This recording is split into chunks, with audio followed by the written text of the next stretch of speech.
안녕하십니까. 반갑습니다. 일격술의 도안입니다. 에, 잘 지내셨죠?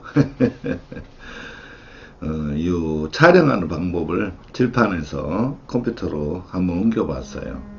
칠판이 좀 칙칙하기도 하고, 좀 답답하기도 하고, 그죠? 어떤 때는 좀 그렇기도 합니다. 그래서 한번 이 새로운 방식을 한번 연구를 해서 옮겨봤으니까 한번 평가를 해주시기 바랍니다. 지난 시간까지는 이제 천간의 상생, 그죠? 오행이죠. 그 다음에 오행의 상극, 그 다음에 지장간까지 이렇게 공부를 했습니다. 그렇지만 우리가 사주를 풀어가는 과정에서 요소들이 굉장히 많아요. 그 많은 요소 중에서 우리 인묘론, 이 인묘론에 관계된 부분이 굉장히 큰 비중을 차지합니다. 이 양대 어떤 비중이라고 봐야 되겠죠. 그 인묘론이라는 거는 말 글자 그대로 묘지로 들어간다 이런 뜻이에요. 그런 얘기는 진짜로 각 죽는 게 아니고 어떤 오행이 가다 움직이다 묘지를 만나면 차 바퀴 4개 중 하나가 잠시 서버리는 것처럼 갑자기 돌발 상황이 발생을 해서 힘들고 어려운 일이 발생을 합니다. 더군다나 용신이나 상신에 해당된다면 더 그러겠죠.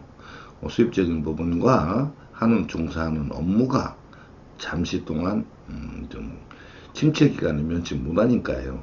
그래서 인묘론을 각양각색으로 다 사용하고 응용해서 이용을 하지만 우리가 인묘론이 어디서 나왔으며 어떻게 형성되는지 그런 근본은 제가 설명을 안 드렸습니다. 왜 그러냐면 응용하는 법을 배우고 그에 대한 신뢰도를 더 형성하기 위해서 어디서 발생하는지를 알면 좀 더 어떤 깊이 공부를 할 수 있거든요. 그래서 이번 시간을 마련해서 그 인묘론, 이 인묘론이라는 것이 굉장히 중요한 부분인데 이 인묘론을 양간과 음간으로 구분해서 말씀을 좀 드리려고 합니다. 양간들은 이렇게 시계 방향으로 운동을 합니다. 12운성 상으로요. 근데 음간들은 이렇게 반시계 방향으로 이렇게 운동을 합니다. 그래서 12운성에 나타나는 우리 기본적으로 장생, 목욕, 관대, 걸록, 재앙, 쇠, 병사묘, 절태양 이런 부분들이 서로 다른 방향으로 나타나게 되어 있어요. 그래서 그 부분을 해서 결국은 뭘 찾느냐, 오늘의 주제인 인묘론을 찾아야 된다 이런 얘기겠죠. 그래서 보면 이 사계절에 보면은 사계절에 우리가 났을 때 여기는 이제 봄입니다, 그죠? 봄. 그다음에 여기는 여름입니다, 여름. 그다음에 여기는 가을에 해당되고, 그죠? 여기는 겨울입니다. 이렇게 봄선한볼 봄인데 이게 동서남북이지 결국에는 이렇게 따지면. 그래서 여기에서 동쪽에는 봄에는 간목이라는 오행과 을목이라는 오행이 이렇게 살고 있습니다. 그죠? 그 다음에 여름에는 병화하고 그죠? 정화가 이렇게 여기서 살고 있다. 무토기토는 병화 가는 곳에 무토가 이렇게 같이 따라가고 정화 가는 곳에 기토가 따라가서 화토 공존이라고 해서 이 무토기토는 여름에 존재를 하고 있습니다. 그 다음에 가을은 경금신금이죠. 이렇게 해서 경금신금이 가을에 존재한다. 겨울에는 임수하고 개수가 있습니다. 양간과 음간들이 천간의 배치도죠. 그죠? 목과 화, 금, 그 다음에 수 이렇게 되어 있습니다. 여기가 화토가 공존이 있으니까 화토는 여기 배속이 되죠. 우선 양간부터를 따진다면 이 양간은 자 봄에는 간목이 있죠, 그죠? 간목이라는 애가 이렇게 존재를 합니다. 여름에는 병화라는 애가 이렇게 존재를 하고요. 가을에는 경금이라는 애가 이렇게 존재를 합니다. 겨울에는 임수가 이렇게 존재를 합니다. 물론 이 병화 밑에 무토도 이렇게 같이 존재를 하죠.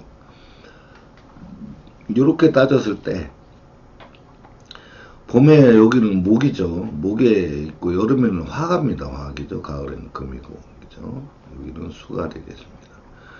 여기는 화가 토가 같이 붙어 있는 거죠. 이렇게 봤을 때 이 목이라는 애는 전 계절부터 시작해서 이렇게 흘러서 다음 계절에 가서 활동 멈춘다 이런 뜻 의미를 지니고 있습니다. 우리가 삼합이라는 부분에 대해서 좀 알고 계실 거예요. 삼합에 대해서. 그러면 해묘미는 목국이고 인호수는 화국이고 신유수는 금국이고 사유축은 금국이고 기죠. 그 다음에 신자지는 수국이라 이렇게 이야기합니다. 그 삼합이 여기 목이니까 그죠? 목의 대표적이니까 여기가 해하고 그죠? 이렇게 묘, 미 이렇게 나와 있습니다. 그럼 해묘미가 있을 때 이 해라는 거는 겨울의 시작, 계절의 시작이잖아요. 그죠? 간목은 여기에서 생지가 됩니다.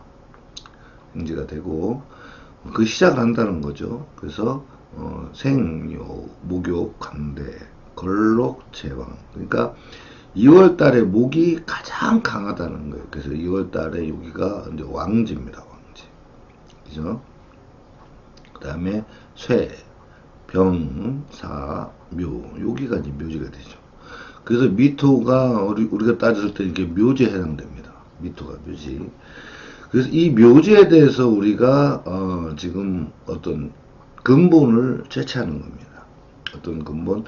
결국은 간목은 해에서 장생을 해서 태어나서 이렇죠. 이렇게 살아서 목에서 왕체고 극성을 이뤘다가 그 다음 미에 가서 인묘된다. 그러니까 결국은 간목은 이렇게 미에 가서 인묘된다는 결론이 나오잖아요. 그렇죠. 간목은 미에 가서 인묘가 된다는 이야기는 봄에 사는 간목이 미에 다음 계절 토에 가서 인묘된다 이런 의미잖아요. 그러니까 결국 간목이라는 존재는 이 봄에서 태어나서 왕성한 활동을 하고 있지만 결국은 미를 만나게 되면 이렇게 인묘를 하게 되었다. 인묘라는 것이 묘지에 들어간다는 의미겠죠. 그래서 들어간다. 결국 양간은 전 계절에서 태어나서 자기 계절에 왕성했다가 그죠. 그 다음에 다음 계절에 가면 석양에 태양이 기울듯이 미에 가면 인묘를 하게 되어 있다. 이런 논리가 형성이 되는 거죠. 그렇다고 그러면 여름에 병화나 기죠. 병화하고 무토 가면 어떻게 되겠습니까? 같이 다음 계절 술토 가서 인묘를 하게 되겠죠. 가을에 경금 또한 어디로 갑니까? 이 축토에 가면 인묘를 하겠죠. 겨울에 임수 또한 다음 계절 진에 가면 인묘를 하게 됩니다. 이것이 인묘의 어떤 기본 논리예요. 그렇다고 그러면 자 우리가 운세를 풀어갈 때는 지장간이 아니라 지지가 들어왔을 때부터 눈에 보이기 시작한다는 거죠. 그러면 진이 딱 들어온다 그러면 벌써 임수가 인묘된다는 걸 우리가 머릿속에 기억하고 있는 거예요. 그 다음에 미토가 들어온다 그러면 여기 전계절이죠. 간목이 이렇게 인묘화가 들어옵니다. 그 다음에 술토가 들어온다 그러면 전계절인 병화가 여기서 이렇게 이제 인묘를 하게 되겠죠. 근데 여기에 따라 들어온 게 뭐가 들어오냐? 무토가 같이 따라 들어온다는 얘기죠. 그 다음에 축토를 만나게 되면 경금이라는 존재가 여기서 인묘를 하게 된다는 거예요. 이렇게 양간은 이렇게 인묘되는 것이 형성이 되는 거죠. 이 부분 논리가 이해되잖아요. 봄에 사는 간목은 미로, 여름에 사는 병화는 술로, 가을에 사는 금은 축으로, 그죠? 겨울에 사는 수는 봄으로 이렇게 다음 계절에서 인묘가 된다 이런 이야기입니다. 이 부분에 대해서는 이제 좀 이해가 가실 겁니다. 그렇다고 그러면은 음간은 어떻게 움직임 될 것이냐. 자, 봄에는 사는 게 을목이 살고 여름에는 정화가 삽니다. 그죠? 정화 사는데 여기에서 기토가 같이 산다는 거죠. 그리고 가을에는 신금이 살고 그죠? 겨울에는 개수가 이렇게 삽니다. 개수가 산다. 자, 우리가 늘 다른 왕파가 약간 다르게 저희는 음간들을 훨씬 더 세다고 봅니다. 여대생이라 칭하죠. 그래서 여왕이라 이기 때문입니다. 각 계절에서 왕지이기 때문에 그 기운이 가장 세다 이런 얘기죠. 그러면 이 봄의 을목을 기준으로 해서 본다고 그러면 여왕이 때문에 왕지에서 나왔겠죠. 그래서 근데 양간하고 약간 다르게 다음 계절 왕지에서 여기서 생을 합니다. 생을 해서 요렇게 활동을 해요. 그래서 생요, 관, 로, 왕. 여기서 왕합니다. 그죠? 그 다음에 쇠, 병, 사, 묘 이렇게 되겠죠. 요 묘가공이 그러니까 을목은 요 술토로 인묘 간다는 거죠. 근데 이걸 자세히 보면 인, 오, 술 이렇게 되겠죠. 그죠? 요 부분도 이제 나중에 연구해 보시기 바랍니다. 그렇지만 어쨌거나 우리가 지금 이번 시간에 하는 거는 뭐다? 인묘론입니다. 그래서 음간들은 다음 계절 왕지에서 태어나서 역행을 해서 맞은편 계절 수토에 가서 인묘를 하더라 이렇게 되겠죠. 그러니까 이 논리를 각 계절에 있는 음간들한테 적용을 시킨다면 맞은편 계절이라고 했으니까 여기죠. 정화는 어디로 갑니까? 축으로 갑니다. 그렇죠? 그러면 신금 어디로 가요? 진으로 가겠죠. 그러면은 이 계수는 어디로 갈까요? 미로 인묘됩니다. 자, 요거 좀 이해하시겠죠? 그렇게 어려운 부분은 아닙니다. 다시 말해서 정리를 더 해보자면요. 진이 딱 들어오면 이 가을에가 이렇게 들어와서 인묘를 하잖아요. 이렇게.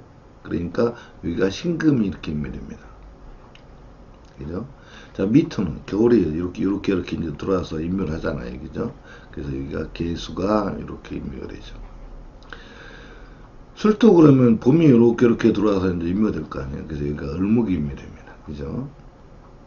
이 부분 뭐 어렵지 않죠? 그 다음에 축토는 여름이 이렇게 와서 인묘되니까 여기가 정하고 기토가 이렇게 인묘가 되는 거죠. 요게 음간의 원리예요. 그러니까는 양간들은 다음 계절 토에 가서 인묘를 하게 되는데 음간들은 맞은편의 계절에 가서 인묘를 한다. 그렇죠? 요거를 이 각 진수축미에 대해서 양간 음간을 같이 정리를 해본다 그러면 진에는 임수가 인묘를 하죠. 요 인자가. 그 다음에 가을에 맞은편 계절 신금이 와서 인묘를 합니다. 그래서 이렇게 임신이 인묘가 되는 거죠. 진에는. 미토에는 전계절 간목이 이렇게 들어오죠. 그 다음에 맞은편 계절 개수가 이렇게 들어오니까 그죠? 미토에는 갑개가 인묘가 된다. 이렇게 정리를 해 놓으시면 됩니다. 자, 술토에는 전계절인 병화기죠. 양간은 병화가 들어오고 그 다음에 여기 무토가 같이 들어오겠죠. 그죠? 그런데 음간은 맞은편 계절 을목이 들어온다. 그래서 이렇게 정리를 해 놓으시면 된다는 거죠. 축에는 전계절 경금이 올라오죠. 경금이 올라오고 맞은편 계절 정화가 올라오는데 정화 옆에 기토가 이렇게 따라오니까 이렇게 인묘된다. 인묘는 따지고 보면 굉장히 쉽습니다. 그죠? 근데 이거를 진수축미가 다 대입을 해서 우리가 머릿속에 넣고 응용을 항상 꺼내다가 어딘지 갖다 끊어낼 수 있도록 응용을 해야 된다는 것이 관건입니다. 요 하나에 더 추가를 하신다면 묘에는 요 술토가 따라와서 따라붙죠. 요 술이 그죠? 술이 따라붙습니다. 또 유에는 얘가 와서 진토가 와서 밑으로 따라붙죠. 그 다음에 자 밑에는 요 미가 와서 붙기 때문에 그 다음에 이 오 밑에는 축이 와서 붙습니다. 그래서 이렇게 그래서 이 상대편 왕지로다가 토들이 가서 파견을 갈 때 이 인묘자도 같이 갑니다. 인묘자도 같이 가기 때문에 이 인묘자가 그래서 12개 지지 중에서 8개의 지지가 인묘에 걸려 있습니다. 물론 대운의 인묘, 연운의 인묘, 월운의 인묘 모두 다 사용을 합니다. 단지 그 종류별로 크기가 인묘자는 대상자가 틀리기 때문에 우리가 그 부분은 응용적인 부분에서 사용을 해야 된다. 그리고 우리가 해석하고 통변하는 데 좀 달라야 됩니다. 그렇죠? 그래서 그 부분에 대해서는 시간 관리가 너무 이렇게 많지 않은 관계로 어느 정도밖에 말씀을 드릴 수가 없습니다. 그 부분이 궁금하시면 전화 주시면 성실히 답을 해드리겠습니다. 아무튼 오늘 강의는 여기까지고 요거를 좀 확실하게 익혀두시고요. 그 다음에 우리가 우리 육기역술사 쇼츠 방송에서 올리고 막 했는데 여러분들의 많은 성원과 지지를 좀 부탁드리고요. 어차피 공부를 하시면 우리가 그걸 활성화 시켜서 우리 많은 어떤 실력을 갖추는 데 도움이 되지 않겠습니까? 그러니까 좀 많이 박수 좀 쳐주시고, 그죠? 박수 쳐주시고 응원 좀 해주시기 바랍니다. 자, 오늘 강의는 여기에서 마치도록 하겠습니다. 다음 시간에 조금 더 알찬 내용을 가지고 여러분들 찾아뵙겠습니다. 감사합니다.